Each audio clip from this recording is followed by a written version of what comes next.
J'aimerais commencer par vous remercier d'être là. C'est la première fois, la toute première fois que MyWeb organise une conférence en présentiel. On est passé un peu, comme on dit, mettre dans l'art d'organiser des webinaires et on a pensé à changer le cap pour cette année. Et donc, pour cette année, on a pensé à organiser des conférences en présentiel pour faire en sorte qu'on puisse discuter de vive voix, qu'on puisse se voir et aussi qu'on puisse aller un peu plus profondément dans les sujets qu'on aborde. Pour commencer, j'aimerais dire comment vous devez considérer cette conférence. S'il s'agit bien d'une conférence, considérez cette conférence comme le dit Ibis Ayota pour emprunter ces mots, une gastronomie de la connaissance. Une gastronomie de la connaissance où on va voyager, non, comme ça, dans beaucoup de choses, et on va dire beaucoup de choses. Je vous invite à noter, à poser beaucoup de questions, parce que c'est seulement quand on pose des questions qu'on arrive à extraire de l'orateur les informations les plus enfouies qui sont au plus profond de son âme et qu'il cache, parfois même les informations qu'il ignore et même ça aussi. Et j'ai tout de suite envie de dire, la gastronomie de la connaissance, c'est aussi pouvoir se servir. Se servir, parce que toutes les connaissances qu'on va donner aujourd'hui vont donc être des graines qu'on va porter dans notre esprit. La connaissance est une graine qu'on plante dans un esprit. Ne vous attendez pas à ce que demain vous puissiez devenir des maîtres de l'énéagramme ou que vous puissiez avoir une estime de soi qui est complètement détectée. Mais on va planter aujourd'hui une graine. Et cette graine, c'est l'information. Cette information va rester dans votre esprit pendant très longtemps, pendant 2 jours, 3 jours, 1 heure. C'est aussi possible que dès demain, tout puisse changer dans votre vie. Mais considérez cette information, les informations qu'on va aujourd'hui balayer comme des graines, qui vont donc comme ça voyager avec vous pendant plusieurs années et durant toute votre vie. Et j'ai tout de suite envie de dire, les informations qu'on va balayer pour aujourd'hui seront des informations applicables. Tant dans votre domaine de compétences que dans la vie de tous les jours. Nous sommes amenés à avoir des interactions sociales avec nos amis, nos proches, nos voisins. Nous sommes amenés aussi à avoir des interactions professionnelles au travail avec nos collègues et les personnes avec qui on travaille. Et les outils qu'on va voir, ce qu'on va faire aujourd'hui, sera très très important à la fois dans nos interactions sociales que dans nos domaines de compétences respectifs. J'ai entendu dire qu'il y avait des étudiants en droit. J'ai entendu dire qu'il y avait des scénaristes, des personnes qui font de l'art, des personnes qui font du marketing et aussi une dame qui fait de la cosmétique, qui fait de la vente de ceci. J'ai tout de suite envie de dire que ce qu'on va voir aujourd'hui et les outils qu'on va voir aujourd'hui bénéficient absolument à tout le monde. Et qu'on va le voir. Et c'est important pour moi justement de savoir quel profil est exactement dans l'auditoire pour me permettre justement de délivrer une conférence de qualité parce que comme on dit, on peut servir un public du sur-mesure. Et donc, j'aimerais commencer par vous demander, s'il vous plaît, de pouvoir répondre pour vous-même pour le fait que vous soyez de justice.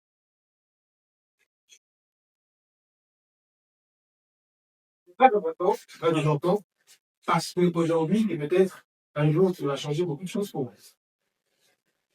Alors, je pense que j'ai tout ce qu'il me faut, j'ai le temps en face de moi. Je suis parti pour environ 1 heure de présentation. Alors, comme c'est une conférence, naturellement, d'habitude, quand je fais des formations, j'ai l'habitude de dire n'attendez pas que je finisse de parler, donne-moi la parole, s'il y a une objection, et ainsi de suite. Alors ici, comme il s'agit d'une conférence, je suis obligé de former un pause, de pouvoir exposer ensuite le plan des questions. Donc, je vous invite à noter toutes les questions. Je vous en prie de noter toutes les questions et posez-les. Il n'y a pas de questions qui soient trop difficiles ou de questions qui soient trop évidentes. Posez-les. Et ensuite, ensemble, on va aller donc dans l'exploration des réponses. Alors, pour aujourd'hui, le programme, c'est celui-là. On va d'abord parler de l'estime de soi et de ce qu'il représente pour nous et dans la vie de tous les jours. On va parler des diagrammes. Tout à l'heure, le modérateur a parlé des diagrammes. Est-ce qu'il y a quelqu'un qui a déjà entendu parler des diagrammes? J'ai vu une seule. Alors, ça va être la première fois que vous allez découvrir l'outil. Vous allez beaucoup l'aimer, comme moi d'ailleurs. Vous allez aussi l'utiliser dans votre quotidien, que ce soit dans la vie professionnelle ou dans la vie sociale, comme je l'ai dit tout à l'heure. On va parler ensuite de la liaison entre les diagrammes et l'estime de soi. Solide. Les diagrammes, comme je l'ai dit, c'est un outil. Et c'est un outil qui brute. Il faut un contexte pour pouvoir l'utiliser. Le couteau est un outil. Il faut un contexte pour pouvoir l'utiliser. Si j'utilise un couteau pour tuer quelqu'un, ou si j'utilise ce même couteau pour pouvoir changer comme ça le vidéo, voilà, le contexte impose l'utilisation de l'outil. Et l'énéagramme est un outil. Donc, on va voir ensemble comment lier l'énéagramme et l'estime de soi. On va ensuite aller sur une balade de la réussite. On va ensemble, François, c'est quoi la noce? Qu'est-ce que ça représente exactement la réussite? Finalement. puisque c'est un terme quand même assez subjectif. Et on va voir ensemble la solution que propose Mindel donc au problème d'estime de soi, puisque ça fait aujourd'hui près d'un an et demi qu'on fait des webinaires, et on a constaté que le thème qui revient le plus souvent, la plupart des axes sur la vente, c'est le manque d'estime de soi. Le manque d'estime de soi, ça en est quelqu'un à ne pas prendre la parole au public, à ne pas s'exprimer, à avoir des pensées comme, par exemple, j'ai fait un podcast sur l'estime de soi où l'introduction c'était est-ce qu'il vous est déjà arrivé à vous aussi de vous regarder un matin dans un miroir et de vous dire, mon Dieu, quelle arnaque. Est-ce qu'il vous est déjà arrivé d'écouter le son de votre voix et de vous dire, c'est marrant pas ça. D'être sûr, complètement sûr que la voix que vous entendez, c'est pas la voix, c'est très loin. Est-ce qu'il vous est déjà arrivé de vous trouver pas assez bon, pas assez belle pour votre partenaire, pour votre conjoint ou conjoint. Si vous est déjà arrivé à vous aussi, de lever la foi à quelqu'un qui vous dit je t'aime, pourtant ce je t'aime paraît pourtant très sincère. Mais vous n'y croyez pas parce que vous nous estimez au plus profond de vous que vous ne le méritez pas. Et que quelque part, si cette personne savait qui vous êtes vraiment, ne vous aimerait pas. Parce qu'il y a comme ça une dissonance entre comment vous vous voyez et comment cette personne en face de vous. Et donc c'est ça qu'on va voir ensemble aujourd'hui.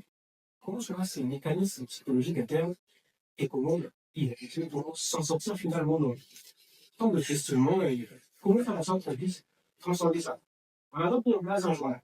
On a des confiances que d'ailleurs les premiers arrivés vont bénéficier de l'heure, je pense qu'on a une liste du val à tout à l'heure et on va donner ça graphiquement.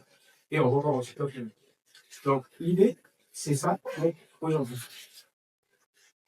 On va en parler de l'estime de soi. Alors, on en parle beaucoup, hein, l'estime de soi, confiance en soi, l'estime de soi, confiance en soi. J'ai tout de suite envie de dire, si j'allais un tableau, je vais expliquer, malheureusement, je ne sais pas. Alors, c'est quoi l'estime de soi? L'estime de soi, c'est la valeur intrinsèque que quelqu'un porte à sa propre personne. La valeur intrinsèque qu'il accorde à sa propre personne. Et ça, qu'est-ce que ça veut dire? Qu'est-ce que ça veut dire? Dans la vie de tous les jours, hein, il y a une différence franche qu'il faut faire entre l'estime de soi et la confiance en soi. Les deux termes n'étant pas la même chose, ne renvoyant pas à la même chose. La confiance en soi, on va être un terme plutôt générique, qui finalement s'inscrit dans un cadre subjectif et contextuel. D'accord? Je peux avoir tout à fait confiance en moi quand il s'agit de parler d'estime de soi et de pas. Mais si vous me dites d'estime, je viens de parler de physique quantique, ah là, c'est un peu plus chaud. Je ne pourrais pas aligner toute une conférence sur la physique quantique, c'est pas possible. Donc la confiance en soi va être contextuelle. N'est-ce pas?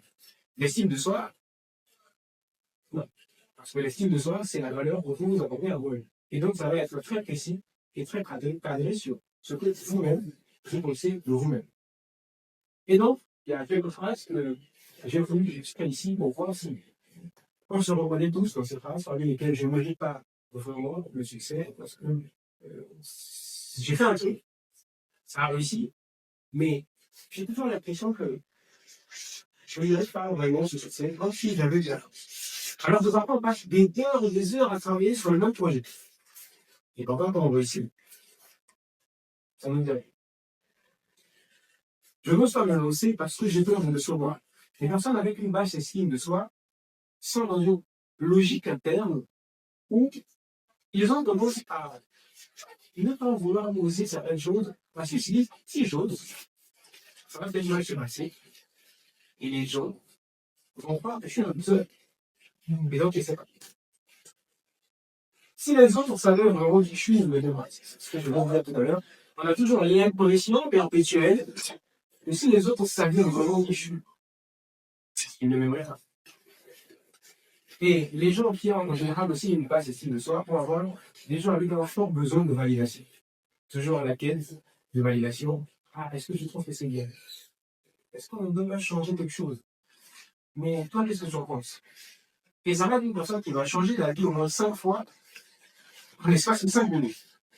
Il lui suffit d'entendre 5 avis différents qui critiquent pourtant la même idée. Je me compare constamment au monde, mais je suis toujours dessus. Et on parlera tout à l'heure donc des même de l'estime de soi et j'ai une forme d'estime de soi. J'ai envie de parler un peu des deux visages celui qui manque l'estime de soi et celui qui a une bonne estime de soi. Une personne qui a une estime de soi élevée ou moyenne, je veux dire élevée ou moyenne, parce que quand je dis élevée, on entend des moyennes, parce qu'il y a des gens qui aussi, hein, finalement, tellement ils s'estiment, que ça devient narcissique. Donc, les gens qui vont avoir une estime de soi moyenne, ou alors une bonne estime de soi, ils vont avoir comme ça une tendance à agir malgré le fait qu'elles ont peur. J'ai peur, mais c'est ok. Je me lance. C'est pas grave. À contrario, ceux qui vont avoir l'estime de soi vont être vraiment, alors vraiment, dans une peur de l'échec qui les ténaille. Je suis complètement terrifié par l'idée d'aller faire quelque chose parce que j'ai peur que ça puisse échouer. Si ça échoue, qu'est-ce que les gens vont penser de moi? Et donc, ça les retient dans une dynamique d'action. Mais les personnes qui ont une estime de soi assez bien construite vont avoir tendance à accepter une critique assez positivement. Et pour les gens qui ont une basse estime de soi et supplément un mindset fixe, comme on dit, vont prendre des leçons, vont comprendre les critiques comme des leçons. C'est-à-dire, si tu le dis, ce que ça n'aurait pas été mieux de faire ça comme ça. Pour lui, tu as critiqué tout son travail. C'est très grave ce que tu fais. Et ça trahit souvent aussi un long de soi. Les personnes qui ont encore une estime de soi bonne, élevée, ont tendance à s'affirmer dans des contextes de tous les jours. Ils vont être présents, souvent être dramatique, ils vont s'affirmer, parler d'eux, même pas si. Les personnes qui ont un manque d'estime de soi vont les reconnaître tout de suite. Ils entrent dans une salle, ils vont en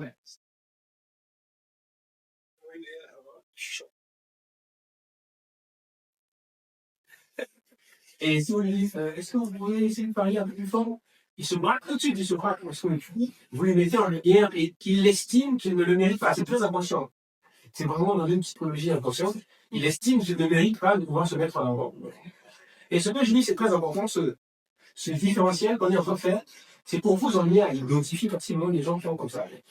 Une vache civilisation. Ça peut être tout le monde, ça peut être vous-même, ça peut être vos proches, le travail, à la maison, ça peut être les enfants.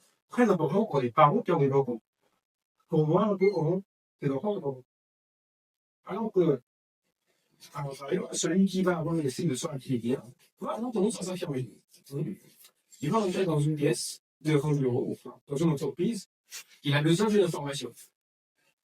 La personne qui a une bonne estime de soi va rentrer, toquer, entrer dans le bureau. Bonjour, monsieur, j'ai besoin de. Une personne qui a une basse estime de soi, il s'arrête dans les notes. Pour lui, toquer même au bureau de quelqu'un, d'un inconnu, c'est une probabilité qu'il ne peut même pas imaginer. Il va rester tétanisé en train de se poser mille et une questions. Il préfère même appeler un ami qui se trouve à lui. Qui l'empêche de là où il est pour lui demander une information qu'il peut demander à quelqu'un qui en face. Parce qu'il est tétanisé à l'idée de pouvoir aborder un ami. Ça trahit souvent aussi un manque d'estime. Les personnes qui ont aussi bonne estime de soi, il faut avoir des risques qu'on dit à lui. Il faut avoir un risque calculé, c'est un risque qui est justifié.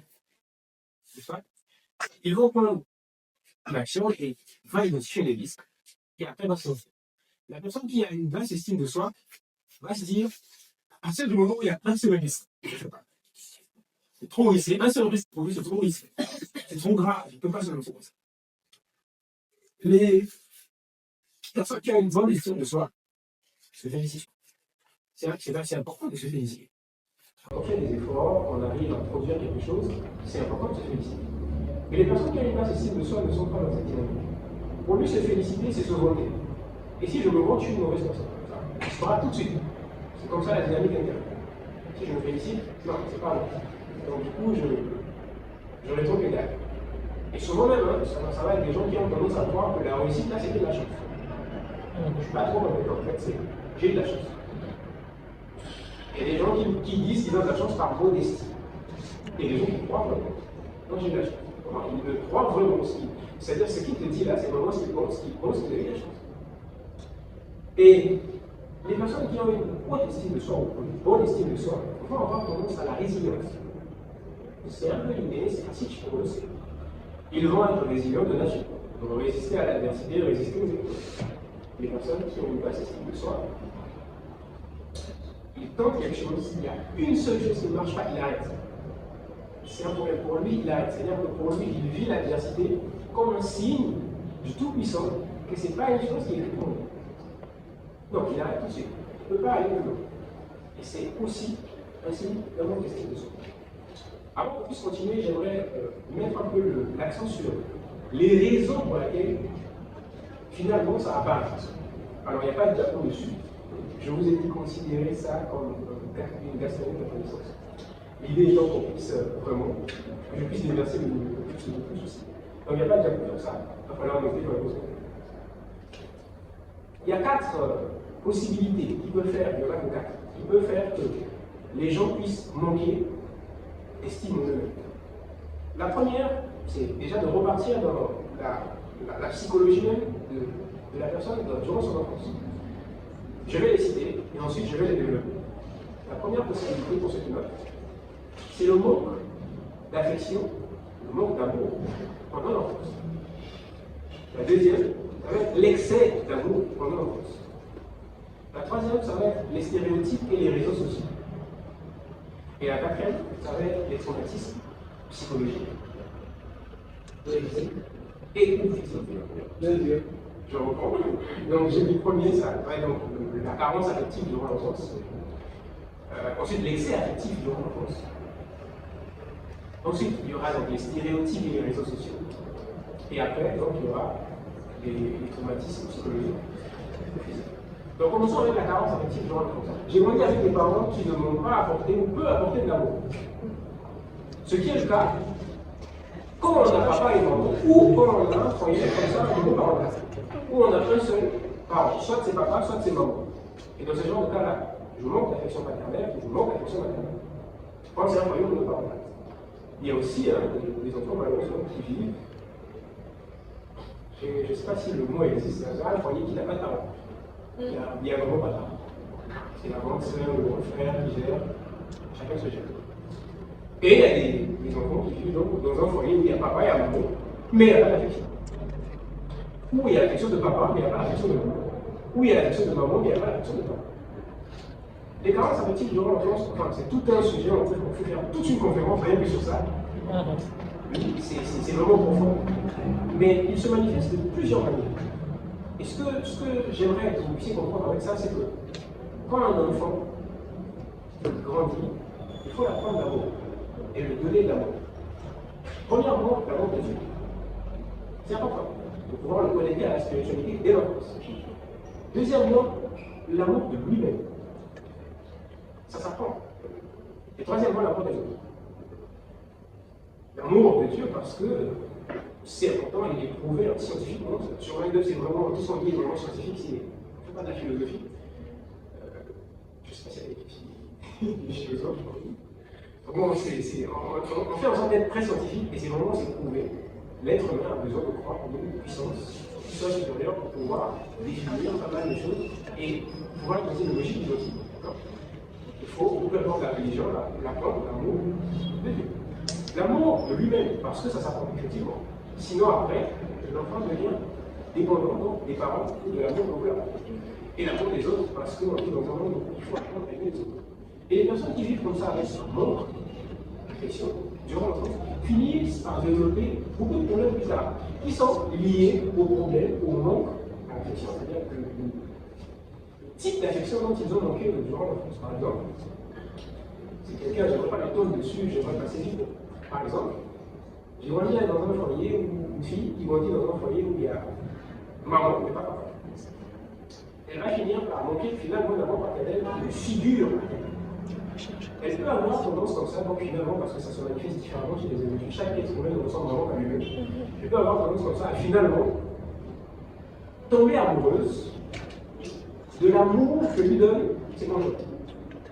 Pas les conjoints, mais de l'amour que lui donnent ses conjoints. C'est-à-dire qu'elle va affiner. Relation après relation. Elle, ce qu'elle cherche, c'est l'amour qu'on lui donne. C'est-à-dire que quand elle dit je t'aime, et que c'est un autre qui lui dit, comment ça transcende ça, parce qu'elle a manqué de ça. C'est pas qu'elle t'aime. Elle aime. Son petit mot est là quand tu lui dis je t'aime. Ça, c'est pour ce cas-là. Et donc, ça peut se traduire par beaucoup de choses. Il va filer relation après relation sans jamais. Ou alors, elle peut devenir complètement possessive. En fait, un seul. Et se dire, voilà, elle a trouvé dans cette. C'est complètement inconscient, c'est son mécanisme, c'est complètement inconscient. Où la personne va se dire, j'ai trouvé cette affection, c'est cet homme-là, donc, qui devient Saint Graal, l'idéalise. Donc, différemment de la personne, on va le voir tout de suite avec le diagramme, vous allez comprendre que c'est vraiment chaque personne a ses mécanismes propres. Donc ça, c'est un cas, par exemple, pour les personnes qui sont au nombre de la question, donc qui vont, je ne voudrais pas vraiment les développer dessus, je passe. À l'excès affectif durant l'enfance. Qu'est-ce qui se passe avec l'excès affectif durant l'enfance? La personne, l'enfant, va finir par se définir dans l'amour que lui portent les parents.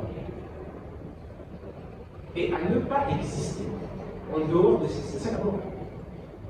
À partir du moment où il sort de la maison familiale, ou à partir du moment où il sort comme ça du cadre familial, l'enfant n'existe pas. Parce que son identité propre est liée directement à l'amour que lui donnait dans ses parents. Et donc ça a donné beaucoup de dégâts en général. Parce que quand il est vraiment avec ses parents, c'est quelqu'un qui va être qui va avoir tendance à discuter normalement.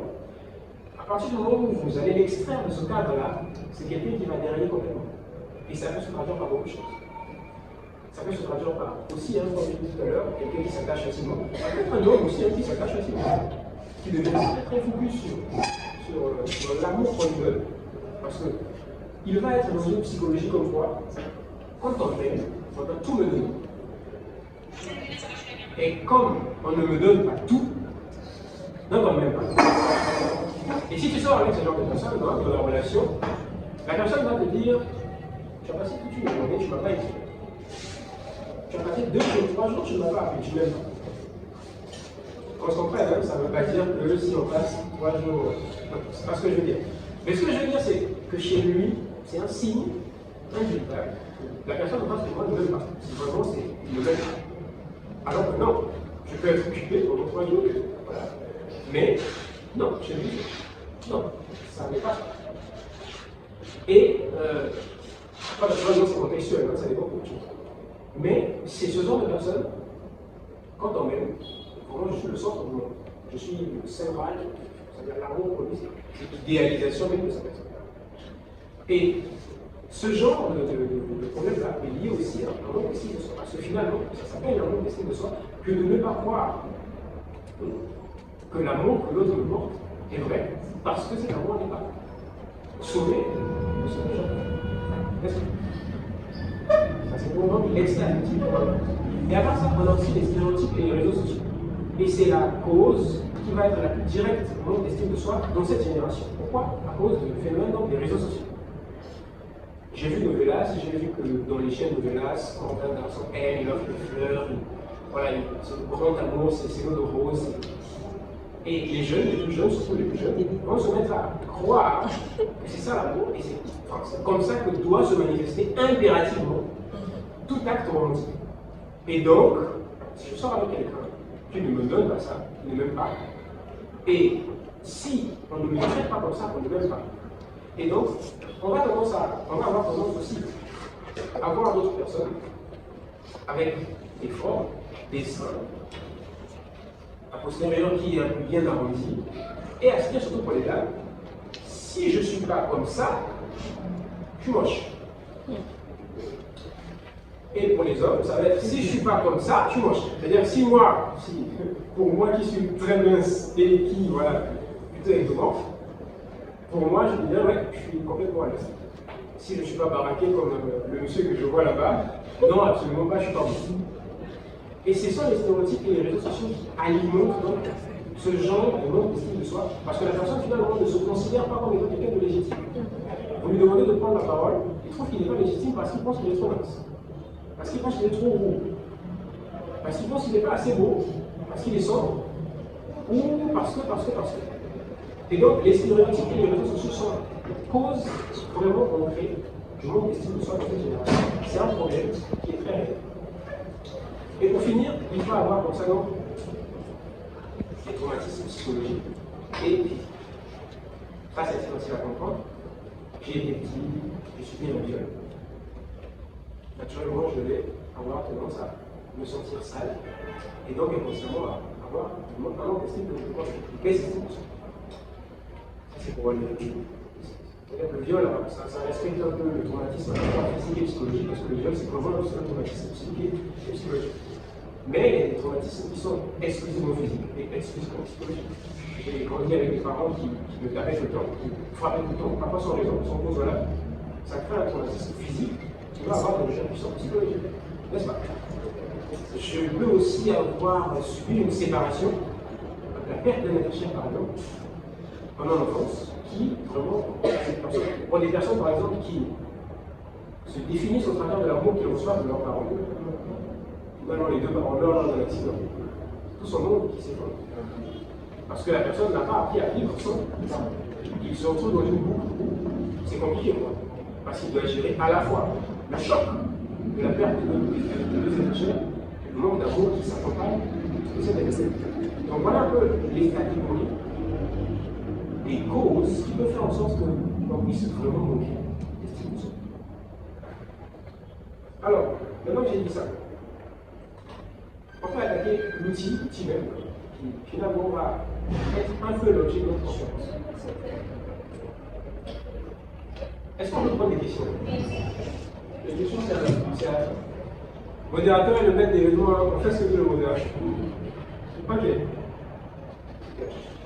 Alors, parlons un peu des diagrammes. Les diagrammes est un outil. Comme je l'ai dit tout à l'heure, c'est un outil. Et l'utilisation d'un outil, il est contextuel. Énéagramme, c'est Énéa pour 9, ça veut dire 9, et gramme pour donc les points. Le gramme renvoie à des points pour son point mathématique. Alors c'est très parleur quand je dis point et quand je dis mathématique. Parce que oui, l'énéagramme respecte vraiment des codes mathématiques. Pour de vrai. Vraiment scientifique pour de vrai. Il respecte des codes scientifiques. Je vais faire un peu une balade historique sur l'énéagramme avant de l'ouvrir, histoire de placer le contexte, parce que c'est dans le contexte théorique. Vous savez, on dit que pour faire retenir à son auditoire des informations, il faut le présenter sous forme d'histoire et de contexte, pour qu'il puisse l'assimiler. Alors, l'énéagramme a été apporté par un russe. J'ai oublié son nom, qui s'appelait Georges Lozno. Je n'ai pas oublié, mais je ne vois pas comment le prononcer. C'est assez complexe. Alors, il a été apporté donc par ce russe-là. Et il a été apporté dans un contexte, on va dire, assez ésotérique, parce que ce russe même était un ésotériste. Un ésotériste, pour ceux qui ne savent pas, c'est quelqu'un qui fait de la spiritualité. Il est un peu, on va dire, avoir plusieurs types de spiritualité. Et cet outil de l'énéagramme, contrairement au test DISC, si vous en avez entendu parler, qui est un test d'analyse de personnalité également, n'a jamais été approuvé par le comité scientifique mondial. Ça n'empêche pas que l'énéagramme est une institution en tant que telle. C'est-à-dire que si vous allez sur Google, vous tapez l'énéagramme, vous verrez qu'il existe aux États-Unis une maison qu'on appelle Institut, je suis en anglais, Institut mondial d'énéagramme, World Institute d'énéagramme. Enfin, l'énéagramme, c'est vraiment un bâtiment, on traite que de l'énéagramme. Pour dire à quel point l'outil est poussé et l'outil est utilisé, mais jamais admis par la communauté scientifique. Pourquoi? Parce que c'est un outil, donc, c'est la cause du rejet par la communauté scientifique mondiale, c'est justement le fait que, dès la première apparition de l'énéagramme, il est apparu dans un contexte ésotérique. C'est-à-dire que la personne qui l'a amené l'a présenté comme étant une révélation divine qu'il aurait reçue.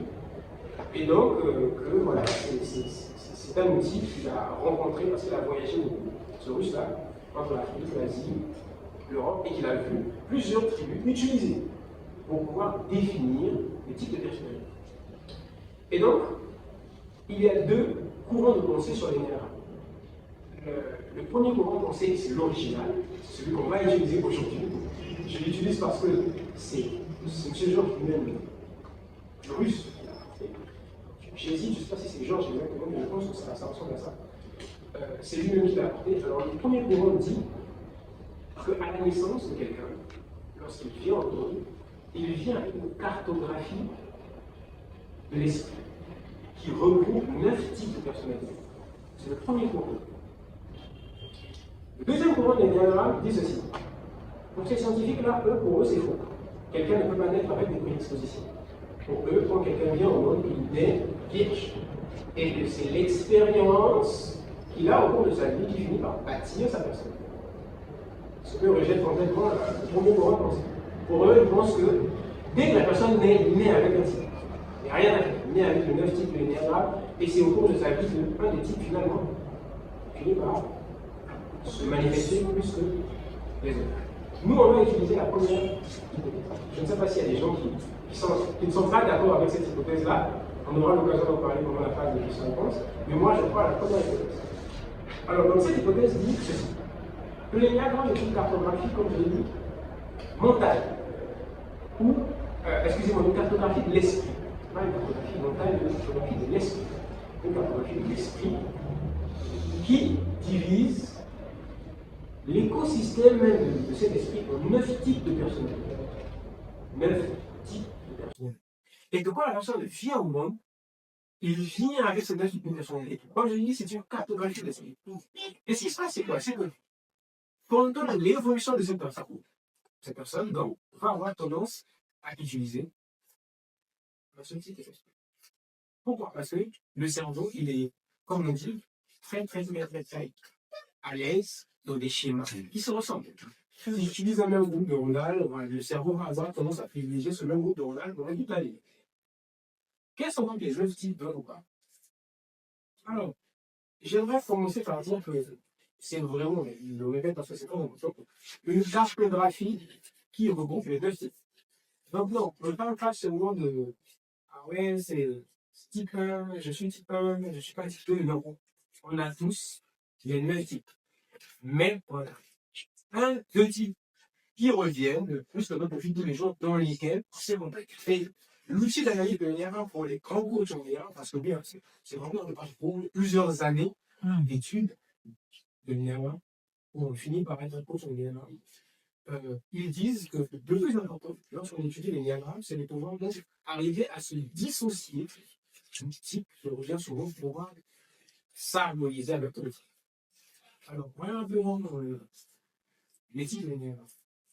Alors, pas besoin de tout retenir, hein. Je vous pas besoin de faire l'exercice de dire, moi, naturellement, je vais les heures parce que c'est un peu mon travail au conférencier, je m'ennuie. Alors, le type, c'est le cas du on appelle ça un ami qui, pour lui, chaque chose doit être vraiment, et alors vraiment